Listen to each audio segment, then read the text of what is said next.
The water cycle starts with evaporation. Water from mostly the oceans, lakes, seas, etc. turns from a liquid into a vapor and enters the atmosphere as a gas.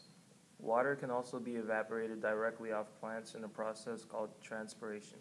This water comes from pores on the undersides of leaves. Sublimation is similar to evaporation, but not the same, since sublimation is when water changes from a solid into a vapor. Only about 10% of the water in the atmosphere comes from sublimation. In the condensation phase of the water cycle, water vapor in the atmosphere turns into clouds. This process happens after the water is evaporated off the Earth's surface. First, the vapor rises into the upper part of the atmosphere. As the water rises, it cools because there is less pressure, and thus the vapor expands out, producing less collisions and thus less heat. As the water cools, it condenses and changes from a gas into a liquid. This process is possible since the temperature is lower and therefore there is more condensation than evaporation happening. Cloud droplets are formed when water droplets attach onto dust particles and then form droplets about 1 millimeter in size. These droplets then coalesce into clouds. These clouds will then create precipitation, which falls from the sky as rain.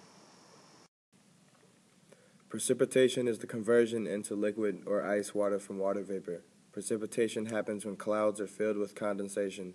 The water is then released into the atmosphere as either rain, sleet, hail, or snow, depending on the weather and temperature. Water can also come from the sky in the form of desublimation, where the water turns directly into ice. This is responsible for hail.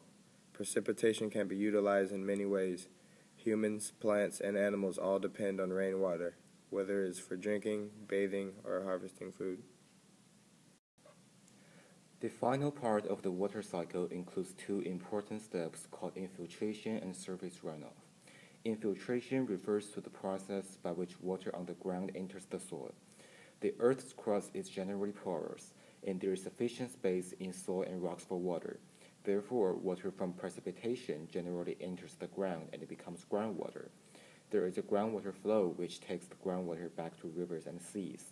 Surface runoff happens when the soil is fully infiltrated. The excessive water then flows back to rivers and seas on the Earth's surface.